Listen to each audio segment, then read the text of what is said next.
দেখছেন কোনোদিন? কই দেখছেন? চিরাং গেছিলেন? এই চট্টগ্রামে গেলে দেখা যায় কি পাহাড়! এই একটা পাহাড় স্বর্ণের, এক একটা স্বর্ণের পাহাড়ের মালিক যদি আমাদের এক একজনকে বানায় দেওয়া হয়, এরপর আমরা যাবো আরেকটা স্বর্ণের পাহাড়ের মালিক কেমন করে হওয়া যায়? আচ্ছা বলেন তো, একটা স্বর্ণের পাহাড় আমার 14 পুরুষ বিক্রি করে খাইলেও শেষ করতে পারবো এটা? তো আরেকটা কেন লাগবে আমার? ওয়ালাই আমলা আফাহু ইল্লা তুরাব। বিষ্ণু বলেন, কবরের মাটি যতক্ষণ না তোর মুখে না ঢুকবে, তোর এই যাওয়া যাওয়া খাই খাই সব বন্ধ হবে না। এজন্য আল্লাহ বললেন, আল্লাহাকুমুত তাকাসুরু হাত্তা যুরতুমুল মাকাবির। দুনিয়া তোমাদেরকে গাফেল বানিয়ে দিয়েছে, গাফলতি কমবে না যতদিন না কবরে ঢুকো। কবরে ঢোকা লাগবে, কবরে ঢোকা লাগবে না? কবরে আমাদেরকে যেতেই হবে, যেখানেই থাকেন। কবরের প্রশ্ন আছে না নাই? অনেকে বলে, হুজুর বিমান হামলায় মারা গিয়েছে, বিমান জ্বলে পুড়ে ছাই হয়ে গিয়েছে, তার কবর কোথায়? তার আত্মাটা যেখানে আছে ওই জায়গায় প্রশ্ন আছে না নাই? অনেকে বলে, হুজুর সাগরের মধ্যে পড়ে মারা গিয়েছে, তিমি মাছ খেয়ে ফেলেছে, তার কোনো অস্তিত্ব নাই, কিন্তু তার রুহুটা আছে না নাই? প্রতিটা রুহু সংরক্ষণ করে কে? প্রত্যেকটা আত্মা আল্লাহর কাছে সংরক্ষিত থাকে। প্রতিটা রুহু, প্রতিটা মানুষ মালাকুল মাউতকে দেখতে পায়। আপনিও দেখবেন, আমিও দেখব। মুমিনদের কাছে এসে মালাকুল মাউত একজন যুবকের বেশে সাদা ধবধবে জুব্বা পরে সুগন্ধি মেখে মুমূর্ষু ব্যক্তির শিওরে বসে বসে বলে, ইয়া আইয়াতুহান নাফসুল মুতমাইন্নাহ, হে প্রশান্ত আত্মা, উখরুজি ইলা মাগফিরাতিল্লাহি ওয়া রিদওয়ানি, আল্লাহর ক্ষমা আর দয়ার দিকে বের হয়ে আসো। বলা মাত্রই মুমিনের আত্মাটা স্মুথলি বের হয়ে আসে। কাফান মিন আকফানিল জান্নাহ, হানুত মিন হানুতিল জান্নাহ, জান্নাত থেকে আনা সুগন্ধি কাফনের মধ্যে পেঁচিয়ে তিনি রূহটাকে নিয়ে ইল্লিনে চলে যায়। সরাসরি দেখে মালাকুল মাউতকে। আর যারা ইসলাম বিরোধী, কোরআন বিরোধী, তাদের সামনে এসে মালাকুল মাউত ত্রাস সৃষ্টি করে। আগে হাইওয়েতে মাঝে মাঝে ডাকাতি হয় না? বাসগুলোর মধ্যে যখন ডাকাতি হয়, বাসে থাকে 50 জন, ডাকাত ঢোকে 5 জন। এই 5 জনের ভয়ে সবগুলো পেশাব করে দেয়, কারণ ত্রাস সৃষ্টি করে। এসেই চাইনিজ কুড়াল দিয়ে আগে কোবায় দেয় 4-5 জন। রক্ত দেখে কি দেওয়ার সব আগে রেডি করে রাখে। মালাকুল মাউত এসে কাফের নাস্তিক মুশরিকদের সামনে সেরকম একটা ত্রাস সৃষ্টি করে, ভয়ে লোকটা কাঁপতে থাকে। ওর কাছে ভদ্র ভাষায় কথা বলে না, সুন্দর জামা পরে আসে না, কালো কুচকুচে চেহারা, ভয়ঙ্কর একটা রূপ নিয়ে, আকৃতি নিয়ে ইসলাম বিরোধীদের মাথার সামনে আসে, দুর্গন্ধযুক্ত চেহারার দেহ নিয়ে ধমক দিয়ে বলে, ও পাপাত্তা, ইয়া আইয়াতুহান নাফসুল খাবিসা উখরুজি ইলা গাদাবিল্লাহ, হে পাপাত্তা, আল্লাহর রাগ, ক্রোধ আর গজবের দিকে বের হয়ে আও। মুমিনের আত্মা বলার সাথে সাথে যেমনি মুমিনের দেহ থেকে বের হয়ে জান্নাতি কাফনের ভেতরে ঢুকে, কাফেরদের আত্মাও কি এরকম তাড়াতাড়ি বেরোতে চায় নাকি?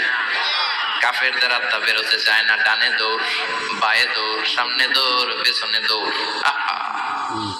দৌড়াদৌড়ি করে। মালাকুল মাউত এটাকে টেনে হিচড়ে, একটা জীবিত ছাগলকে জবেহ না করে, জবাই না করে, তার চামড়া উল্টার দিকে টেনে হিচড়ে বের করলে ছাগলটা যত কষ্ট পায়, এর চেয়ে কমসে কম 70 গুণ বেশি কষ্ট দিয়ে কাফের মুশরিক আর গাদ্দারদের রূহ কবজ করা হয়। আল্লাহ, এই পরিস্থিতি থেকে তুমি আমাদের বাঁচাও। মুমিনদের রূহ যেমনি কবজ হয়, ওইভাবে রূহ কবজের ব্যবস্থা করে দিও। ইমানের মৃত্যু নসিব করে দিও, শাহিদি মৃত্যু নসিব করে দিও। আমাকে শহীদ করে সেই মিছিলে শামিল করে নিও, যে মিছিলের নেতা মীর হামজা, খুবাইবে খাপা, আল্লাহর কাছে ছিল অতি প্রিয়, শামিল করে নিও।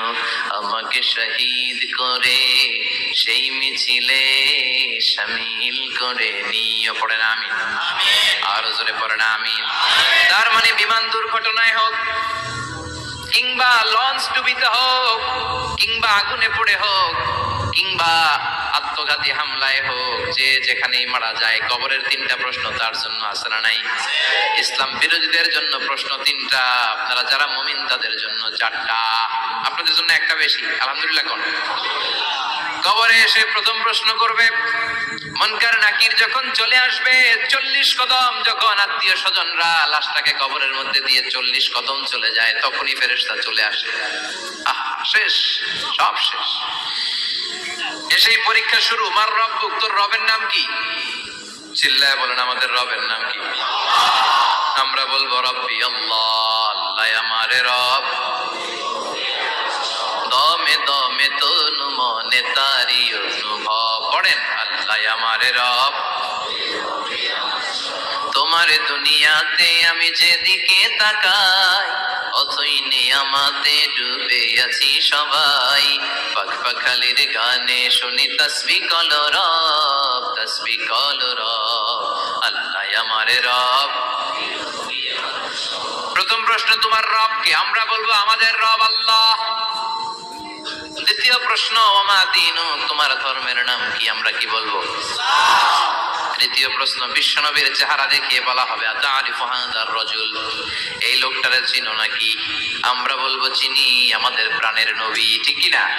যাদের চেয়ে সুন্দর তুমি নবী আমার কামলিহি ওয়ালা, দু জাহানের বাদশাহ তুমি প্যারা নবী সাল্লে আলা, যাদের চেয়ে সুন্দর তুমি নবী আমার কামলিহি ওয়ালা, ঠিক কি না?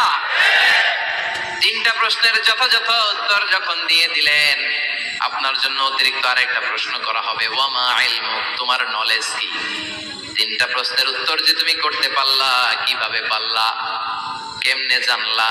নকল করে বলছো নাকি জেনে বুঝে আসছো? নকল হয় না? এখন তো পরীক্ষা চলতেছে বোধহয়। কি পরীক্ষা? এসএসসি পরীক্ষা। নকল হয়? কৃষ্ণপুরে নকল নাই না? এখন মনে হয় এগুলো একটু কমছে। একটা সময় ছিল অনেক নকল হইতো। পাঞ্জাবের ভিতরে নকল, পকেটে নকল, টুপির ভিতরে নকল, মৌজার ভিতরেও নকল। এমনকি মেয়েরাও নকল করে পরীক্ষার হলে আসে না নাই? স্কেলের মধ্যে লিখে নিয়ে যায়, হাতের মধ্যে লিখে নিয়ে যায়, ওড়নায় লিখে নিয়ে যায়, কাপড়ে লিখে নিয়ে যায়, আসে না নাই? ফেরেশতারা বলবে নকল করছো নাকি?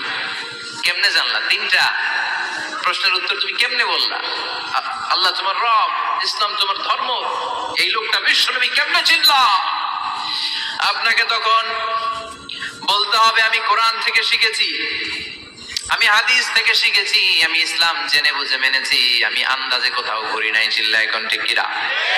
আপনাকে বলতে হবে, এজন্য শিখতে হবে, প্রতিনিয়ত ইসলাম সম্পর্কে জানতে হবে, আখের বোঝাতে হবে, জীবনটাকে আলোকিত করতে হবে। চিল্লায় বলেন ঠিক কিরা? চারটা প্রশ্নই যখন হয়ে গেল, ফেরেশতারা বলবে আহলান ওয়া সাহলান ওয়া মারহাবান বিক, খোশামদেদ, কংগ্রেচুলেশন, খোশামদেদ, কংগ্রেচুলেশন। সব প্রশ্নের উত্তর তুমি পেরেছো। ফায়ুফসাহু লাহু কবরুহু ৭০ যিরাআন, আপনার কবরটারে ৭০ হাত লম্বা করে দেয়া হবে। ওয়ায়ুফতাহু লাহু বাবুন ইলাল জান্নাহ, আপনার কবর থেকে জান্নাতের দিকে দরজা খুলে দেয়া হবে। ওয়ায়ুলবাসু মিন লিবাসি আহলিল জান্নাহ, জান্নাতের দুইটা রেশমি কাপড়ের পোশাক এনে আপনারে পরিয়ে দেয়া হবে। আর বলা হবে নাম কানাউমিল আরুস, ঘুমাও, sleep, you should get some sleep now, তোমাকে লম্বা সময় পাড়ি দিতে হবে, ঘুমাও। কানাউমিল আরুস, যেমনি বর বাসর রাতে আরামসে ঘুম দেয়, বাসর রাতে যেমনি বর কনেকে নিয়ে মধুর ঘুম দেয়, তুমিও ঘুমাও, কেউ তোমার ঘুম ভাঙবে না। মালাক ইসরাফিলের, কিয়ামতের জন্য ইসরাফিলের সিংহায় যে ফুৎকার আছে, ওই ফুৎকার ছাড়া কোনো কিছুই তোমার ঘুম ভাঙাতে পারবে না। আলহামদুলিল্লাহ পড়েন। আল্লাহ আমরাও যেন চারটা প্রশ্নের উত্তর দিয়ে লম্বা একটা ঘুম দিতে পারি, পড়ে না আমিন।